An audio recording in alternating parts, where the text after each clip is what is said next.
Cambridge to places like Abhyagiri and Jehan. And a story that I always tell, this famous thing about one of our priests who had applied to a university which was called Nalanda, right, in the 5th century AD. The system they had was when students applied to the university, they didn't have any exam at that time. There was the panel of faculty who were locked up inside a room, and the prospective applicants had to line up. And questions were thrown from in, and they never saw the picture of the applicants. And the ones who gave the right answers were taken in, others had to apply later again. And this Venerable Aryadeva, when a question was thrown at him, the question was, he was given a bowl of water and a pin. And he was told, imagine if you are the pin and the bowl of water is knowledge, what would you do?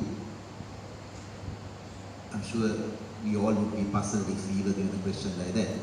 And he said, I would drop the pin with the pointed end down, because I would rather pierce through knowledge and explore knowledge further. And if I put it horizontally, it will just float, and I don't want to float on knowledge. Now this goes to show that there was very high level of thinking, and there was in fact a little physics as well in that answer. Now imagine today's student entering a local university. If a question like that was thrown at him, they'll be dumbfounded, right? And so we had a lot of creativity, we had a lot of critical thinking, but I think over the years we've embraced systems from the West especially and killed it all, right? And so now we are again going back. We're trying to go back to that era where we want our children to really start thinking. Now in that, if you see, in the past, again long years ago, whether it was the Disapamok or the Gurunanse or the priest who taught kids, they taught everything, all subjects, values, skills, everything was taught by one person. So it was integrated knowledge.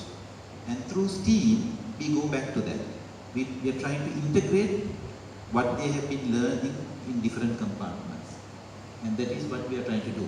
So in doing that, you have to understand there are some practical issues, whether it is a state school or an international school, okay? You have classrooms, you have large numbers, you've got to manage it all. So it can't be just one thing. We have to be a little patient, we can't do things overnight, not only in Sri Lanka, even in other parts of the world, especially in South Asia.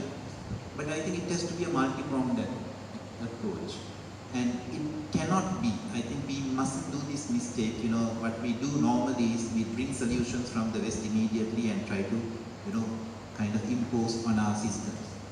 And it shouldn't be a system where, you overnight you bring loads of electronic whiteboards and this gadget and that gadget. We got to start by training our teachers. We have to introduce systems, we have to look at the curriculum, we have to look at our assessments. If we want students to memorize and answer exams, it won't happen. So we have to change our assessments. So it's got to be this multi-pronged attack. And if we do that in a systematic manner, not just one thing, but looking at all aspects, in fact that's what we do at Gateway. We work with the teachers, we bring in resources, all right, we have looked at our assessments, we've done a complete change of our assessments, and if you take that approach, I'm sure we can achieve a lot. Perfect.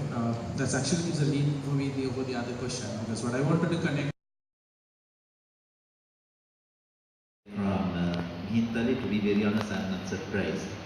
When we talk of STEAM, one thing is we talk about integration. The other thing is, if we want to develop creativity among children, I think one of the key factors is they must have the time for it. Okay? Do children in Colombo have time? This is my biggest question. Alright? When the child in Mihintale goes to one carpenter and another probably a mason and maybe something and goes observes, children in Colombo goes from one tuition master to another tuition master to another tuition master. In fact, they don't have any time to think. Okay?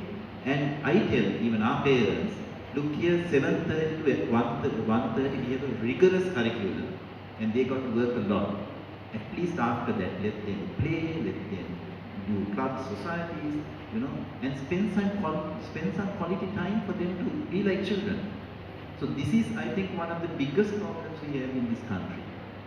Okay, not only that we have, you know, rigorous curriculum, but we, you know, children don't have time. So this is a thing that we all. This is going to change in a few years' time. Okay, where they haven't had any exposure in technology, and where the kids are smarter.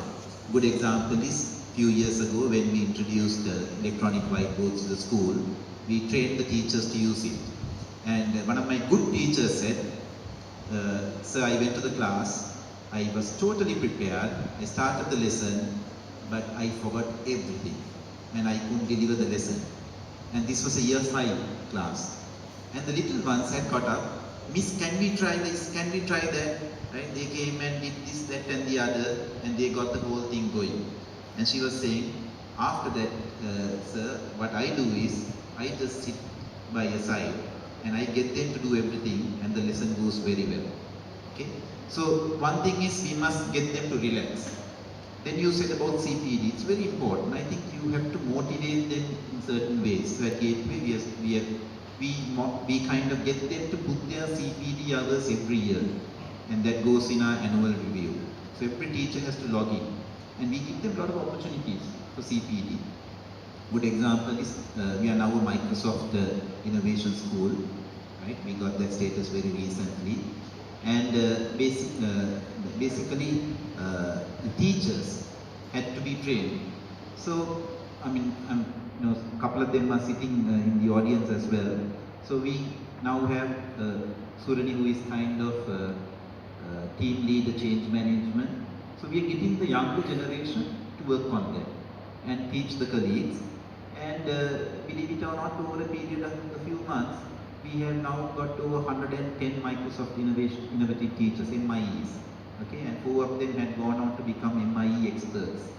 Okay, and even when we introduced 10, what we did was we worked through the science curriculum. When we incorporated robotics, we worked through the computing curriculum, and the teachers were trained. And you know, the ones who did well in all 4 schools, now they are getting a foreign trip. So likewise, I think you will have to kind of do a lot of work to motivate them, because you've got to understand, you know, from where they come as well. They haven't had any exposure, and suddenly they are forced to do things where the kids are much smarter, right? And then, you know, they are, to a certain extent, they are embarrassed. Perfect. Right. Let's take a different